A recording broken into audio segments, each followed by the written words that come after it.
మనం పీల్చే గాలి నుండి నడిచే నేల వరకు అసలు మన చుట్టూ రోజూ ఏం జరుగుతోంది? ఈనాటి ఈ వివరణాత్మక విశ్లేషణకు స్వాగతం.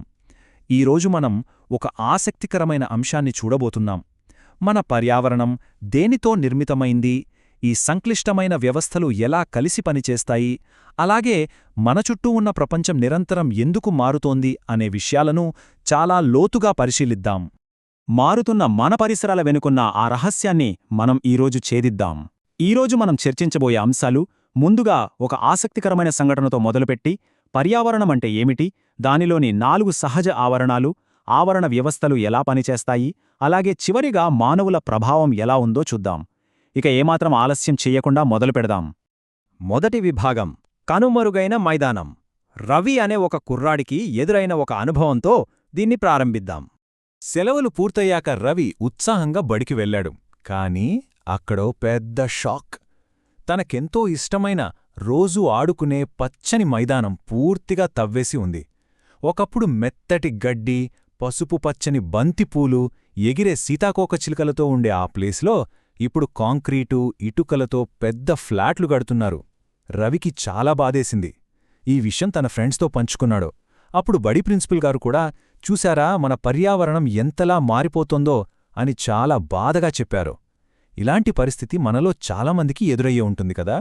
మనకు బాగా నచ్చిన పచ్చని ప్రదేశం ఒకేసారి కాంక్రీట్ బిల్డింగ్గా మారిపోవడం మనం చూస్తూనే ఉంటాం. ఇక్కడే ఒక పెద్ద ప్రశ్న వస్తుంది. ఆ పచ్చని మైదానం అలా మాయమైపోవడం వెనుక అసలు కారణం ఏంటి? అసలు పర్యావరణమంటే ఏంటి? అది ఎందుకంత వేగంగా మారిపోతోంది? దీనికి సమాధానం వెతకడానికి మన రెండో విభాగంలోకి వెళదాం. పర్యావరణమంటే ఏమిటో ముందుగా ఒక క్లారిటీ తెచ్చుకుందాం. చాలా సింపుల్గా చెప్పాలంటే పర్యావరణం అంటే మనకు గాలిని, నీటిని, తిండిని, ఉండేందుకు గూడును ఇచ్చే ఒక బేసిక్ లైఫ్ సపోర్ట్ సిస్టమ్. అంటే కేవలం అడవులు, నదులే కాదు సుమా, రోడ్లు, బిల్డింగ్స్ లాంటి మానవ నిర్మిత వస్తువులు, అలాగే మనం, మన కుటుంబాలు, మన సమాజం, ఇవన్నీ కలిపితేనే పర్యావరణం. ఇదంతా ఒక పెద్ద నెట్వర్క్ లాంటిదనమాట. ప్రకృతి, మనుషులు కలిసిపోయి ఒక సంపూర్ణమైన పర్యావరణంగా మారతారు. సరే, సహజ పర్యావరణం గురించి మాట్లాడుకుంటే ఇందులో 2 ముఖ్యమైన కేటగిరీలున్నాయి. అవే సజీవ మరియు నిర్జీవ అంశాలు. పేరులోనే ఉంది కదా, సజీవ అంటే ప్రాణమున్నవి, నిర్జీవ అంటే ప్రాణం లేనివి. ఇది అర్థం చేసుకోవటం మన భూమిని అర్థం చేసుకోవడానికి చాలా ఇంపార్టెంట్. ఒకవైపు చెట్లు, జంతువులు లాంటి ప్రాణమున్న సజీవ ప్రపంచముంటే, మరోవైపు నేల, నీరు, గాలి లాంటి నిర్జీవ ప్రపంచం ఉంది. ఇప్పుడు రవి కథను ఒక్కసారి గుర్తుచేసుకుందాం. ప్రాణమున్న సీతాకోకచిలుకలు, బంతిపూలు అన్నీ ప్రాణం లేని ఆ మట్టిపైనే ఆధారపడి బ్రతికాయి. ఆ మట్టిని తవ్వేగానే ఆ ప్రాణులు కూడా మాయమైపోయాయి. అంటే ఈ సజీవ, నిర్జీవ అంశాలు ఒకదానితో ఒకటి ఎంతలా ముడిపడి ఉన్నాయో కదా. మరి ఇవన్నీ కలిసి మన భూమిని ఎలా తయారు చేశాయి అనేది మన మూడో విభాగంలో చూద్దాం. అవే మన 4 సహజ ఆవరణాలు. మన సహజ పర్యావరణం ఒక 4 భారీ ఆవరణాలుగా, అంటే స్ఫియర్స్గా విభజించబడింది. శిలావరణం, జలావరణం, వాతావరణం, జీవావరణం. ఈ 4 మన భూమిని ఇంత అద్భుతంగా జీవించడానికి వీలుగా మార్చేది. అవేంటో కాస్త డీటెయిల్గా చూద్దాం. మొదటిది శిలావరణం. సింపుల్గా చెప్పాలంటే ఇది మనం నిలబడే నేల. రాళ్ళు, ఖనిజాలతో ఏర్పడి పైన పల్చటి మట్టి పొరతో ఉంటుంది. ఇక్కడ ఇంట్రెస్టింగ్ పాయింట్ ఏంటంటే కేవలం మనకు కనిపించే భూమి మాత్రమే కాదు, సముద్రాల అడుగున ఉండే నేల కూడా ఇందులో భాగమే. మనం పంటలు పండించడానికి, ఇళ్లు కట్టుకోవడానికి ఈ శిలావరణమే ఆధారం. రవి ఆడుకున్న మైదానం, అలాగే అక్కడ కడుతున్న ఫ్లాట్లు కూడా ఈ నేలపైనే ఉన్నాయి. రెండోది జలావరణం. భూమిమీద ఉన్న నీరు అంతా దీని కిందకే వస్తుంది. నదులు, సరస్సులు, మహాసముద్రాలు అన్నీ కలిపితే జలావరణం. నీరు లేకుండా ఏ ప్రాణీ బ్రతకలేదన్నది మనందరికీ తెలిసిన విషయమే గదా. ఈ నీరు మేఘాలుగా మారి వర్షంగా కురుస్తూ భూమి అంతటా ప్రయాణిస్తూ ఉంటుంది. మూడోది వాతావరణం. ఇది మన భూమి చుట్టూ ఉన్న గాలిపొర. మన భూమికి కప్పిన ఒక బ్లాంకెట్ లాంటిదనమాట. మన భూమి యొక్క గురుత్వాకర్షణ శక్తి ఈ గాలిని అలా పట్టి ఉంచుతుంది.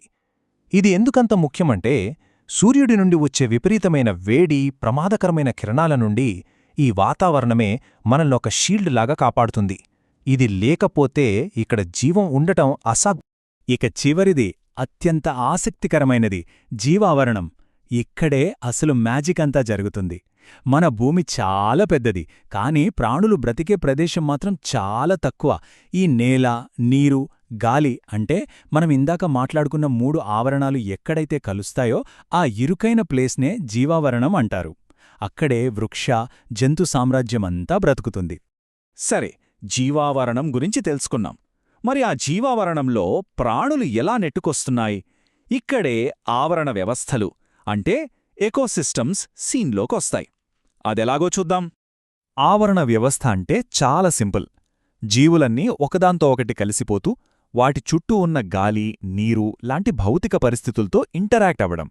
ఉదాహరణకు ఒక కొలను తీసుకుంటే నీరు తాగే జంతువులు, అందులో పెరిగే పూలు, చేపలు ఇవన్నీ ఎనర్జీనే మార్చుకుంటూ ఒకదానిపై ఒకటి ఎలా ఆధారపడుతున్నాయో చూడొచ్చు.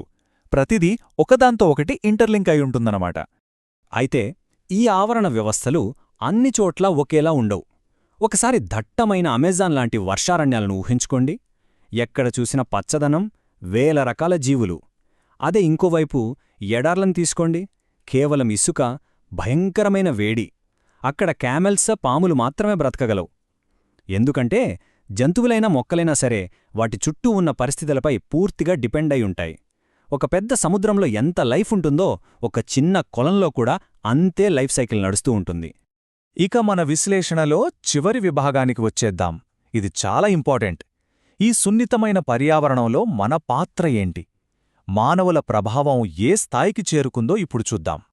మొదట్లో మనుషులు ప్రకృతికి తగ్గట్టుగా చాలా సైలెంట్గా బ్రతికేశారు. ఆ తర్వాత మెల్లగా వ్యవసాయం మొదలుపెట్టారు, జంతువులను పెంచుకున్నారు, ఒకచోట స్థిరపడ్డారు. అంతవరకు బాగానే ఉంది. కానీ ఎప్పుడైతే పారిశ్రామిక విప్లవం వచ్చిందో, ఆ తర్వాత ఇప్పుడు ఐటీ లేదా ఇన్ఫర్మేషన్ రెవల్యూషన్ వచ్చిందో పరిస్థితులు పూర్తిగా మారిపోయాయి. మార్పుల వేగం రాకెట్లాగా పెరిగిపోయింది. ఒకప్పుడు ప్రకృతికి తగ్గట్టు బ్రతికిన మనం ఇప్పుడు ప్రకృతిని మనకు తగ్గట్టు మార్చేస్తున్నాం. మన అవసరాలు అలా పెరిగిపోతూనే ఉన్నాయి. దానివల్ల ఏమవుతోందంటే మన చుట్టూ ఉన్న సహజ పరిసరాలు నాశనమవుతున్నాయి. కార్ల పొగ వల్ల గాలి కలుషితమవుతోంది. ఫ్యాక్టరీలు, ఫ్లాట్ల కోసం భూమిని వాడేస్తున్నాం. ఇందాక మనం చెప్పుకున్న రవికథలో పచ్చని మైదానం మాయమవడానికి అసలు కారణం కూడా ఇదే కదా. మనుషుల అవసరాలు పెరిగిపోయి ప్రకృతిని డామినేట్ చేసేస్తున్నాయి. పర్యావరణంపై మన ప్రభావం ఇంత తీవ్రంగా ఉంది కాబట్టే ప్రతి ఏటా జూన్ 5వ తేదీన ప్రపంచ పర్యావరణ దినోత్సవం జరుపుకుంటాం.